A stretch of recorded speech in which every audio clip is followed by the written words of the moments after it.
Mga kwentong pambata. Ang negosyante ng Venice. Sa napakagandang lungsod ng Venice,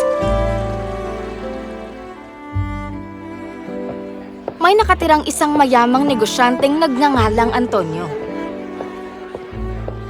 Oh, Antonio! Basahin nyo, ang tagal na rin. Kumusta naman ang paghahanda sa darating niyong kasal?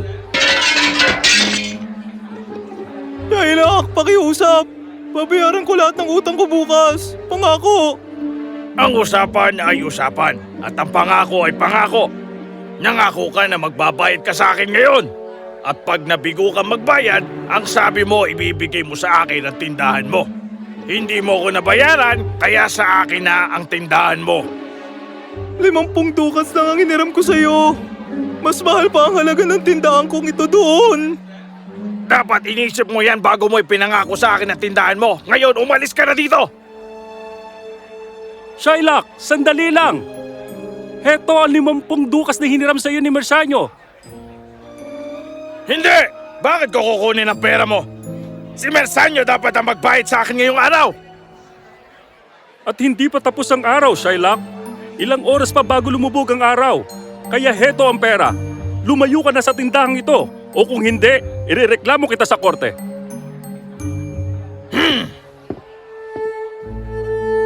Antonio! Maraming salamat sa iyo, Antonio. Babayaran talaga kita kaagad bukas. Pangako ko yan. Naniniwala ako sa iyo, Mersanyo. Antonio, talagang kakaiba ka. Siguradong galit na sa inyo ang masamang si Shailak na yun. Kalimutan mo na siya. Sabihin mo, kumusta na ang paghahanda mo sa kasal mo? Ayos lang. Wala namang problema. Salamat. Bakit? May problema ba, Basanyo? Hindi. Ayos lang ang lahat. Magkaibigan tayo. Sabihin mo anong problema. May inaasahan akong pera ngayong linggo. Pero mukhang mga 5 buwan pa bago ito makarating. Nakabili na ako ng mga gamit na kailangan ko ng bayaran. Magkano ba? Mga 3,000 dukats. Aba, ang laki naman. Alam ko, bumili ako ng singsing para kay Portia. At gusto naming ipaghanda ang 500 mahihirap at regaluhan sila sa kasal namin. Pero ngayon, hindi ko na alam ang gagawin ko.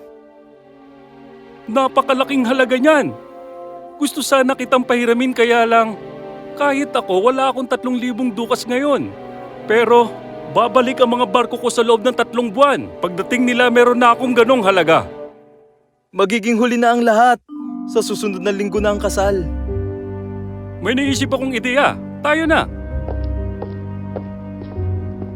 Ang Antonyong yun! Kung hindi siya nakialam, nakuha ko na sana ang tindahang nagkakalaga ng 500 dukat sa halagang 50. Masyado siyang pakialamero.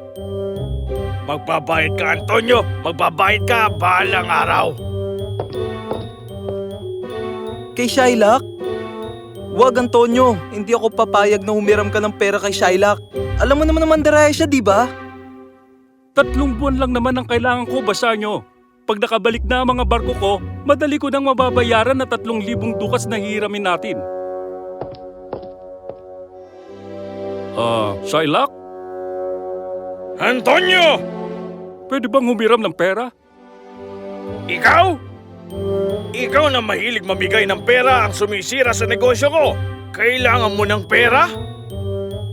Isa kang mandaraya, Shailak. At alam mo yan, pero kailangan ko ng 3,000 dukats. 3,000 dukats?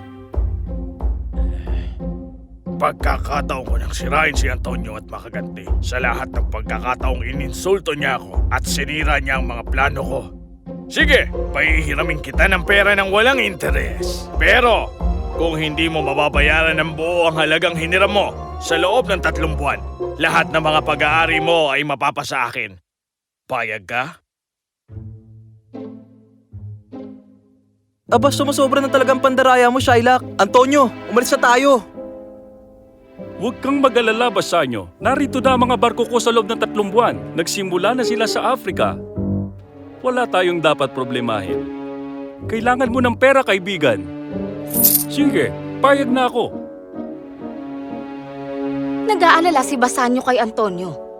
Alam niya na hindi mapagkakatiwalaan si Shylock. Pero kampante si Antonio. Binigyan siya ni Shylock ng 3,000 dukats at maipagpapatuloy na ni Bassanio ang plano niya sa kanyang kasal. Ikakasal si Bassanio sa isang maganda, mahusay at matalinong dalagang nagngangalang Portia.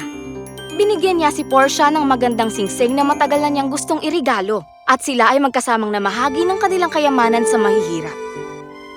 Naghanda sila para sa kanila at binigyan pa sila ng regalo sa kanilang pagpunta.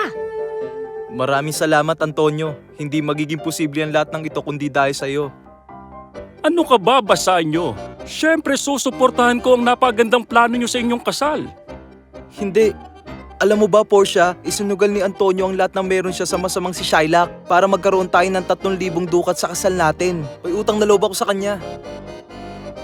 Ano? At hinayaan mo siyang gawin yon, Bassanio? Huwag kayong mag-alala. Sa oras na makabalik ang mga barko, magkakaroon uli ako ng pera. Lumipas sa mga buwan, si Bassanio at Portia ay talagang masayang nagsama. Itinuring naman nilang kapamilya si Antonio. Hindi nagtagal oras na para ibalik ni Antonio ang perang hiniram niya kay Shylock. Amo, mayroong mensahe para sa inyo mula sa korte. At ano naman ito? Bakit anong nangyari? Kasi gusto ni Shylock na humarap ako sa korte. Kakasuhan niya ako dahil hindi pa ako nagbabayad sa kanya. Oras na ba para ibalik yun? Sigurado akong may 10 araw pa tayo bago ang nakatakdang araw ng pagbabayad.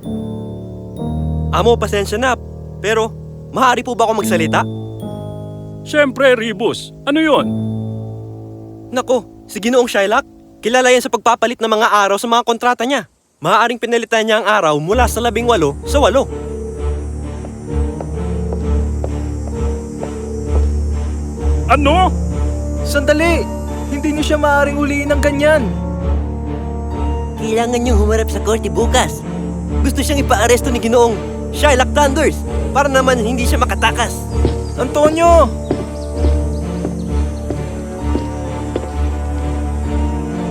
Ano to? Anong nangyari? Mayroong bagyo sa dagat? Ang mga barko ni Antonio! Oo nga, yung mga barko.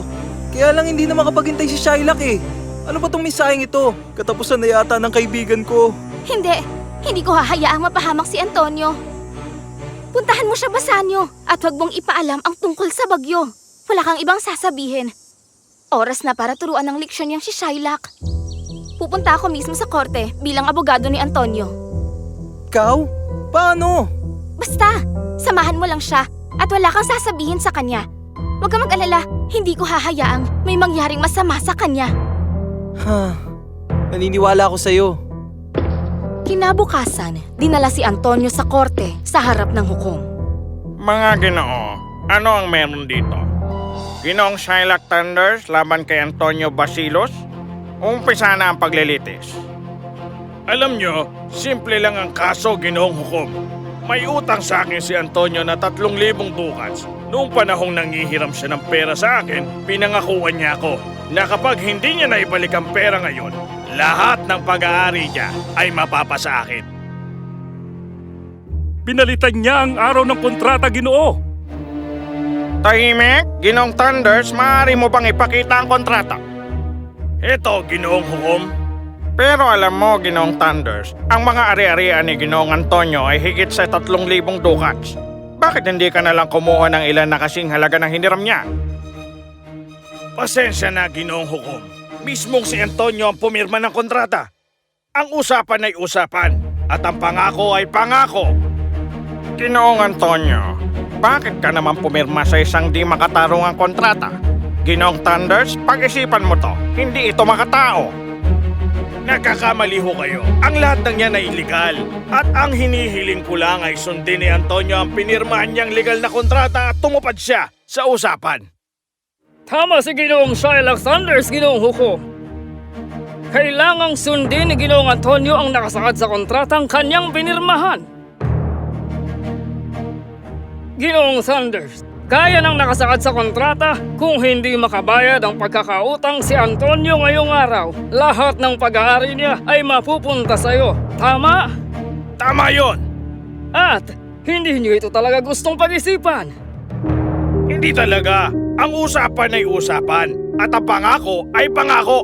Kung ganoon, Ginoong Hukom, dahil dito lahat ng mga gamit na nawala sa dagat ay mapupunta na dito kay Ginoong Thunders. At ang lahat ng ito ay sasaluhin niya. Ano? Nawala sa dagat? Tama! Tingnan mo pa!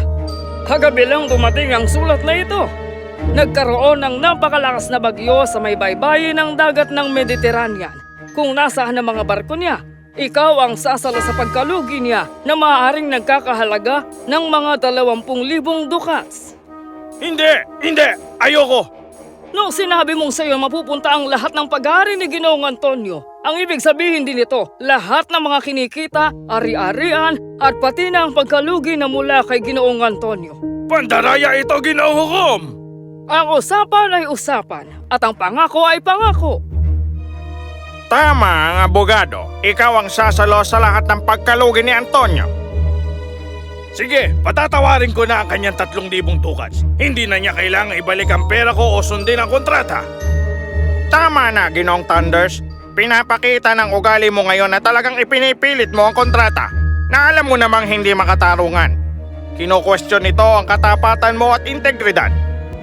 Kaya naman, ang korting ito ay pinagbabawalan ka ng pumasok sa anumang kontrata hanggang sa matapos kang lubosang maimbestigahan. Damputin siya, mga kawal. Nawala sa dagat ang lahat ng barko? Oo, tama. Bumabagyo na nga dun.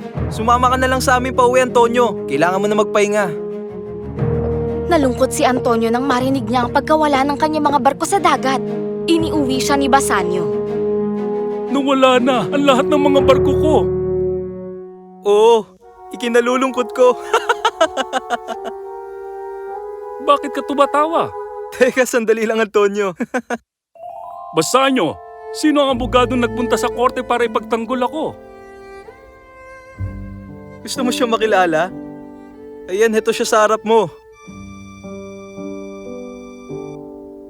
Portia? Ikaw pala yun?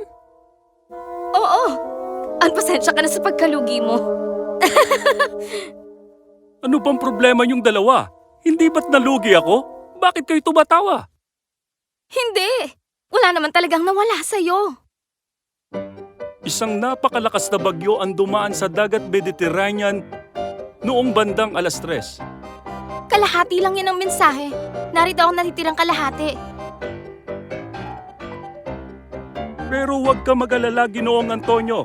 Nakaalis kami ng lugar noong bandang 10:00 ng umaga bago pa dumating ang bagyo. Lahat ng mga barko at mga laman nito ay ligtas. Ito ay darating sa Venice sa ika-20 ng buwan na ito. Pero Kalahati lang ng mensahe ang ipinakita namin kay Shylock. Gusto ring turuan ng leksyon ng hukom si Shylock. Kaya naman, wala siyang sinabi noon na isang pahina lang ng mensahe ang ipinakita ko kay Shylock. Hindi na muling masasabi ni Shylock ang mga katagang, ang usapan ay usapan at ang pangako ay pangako.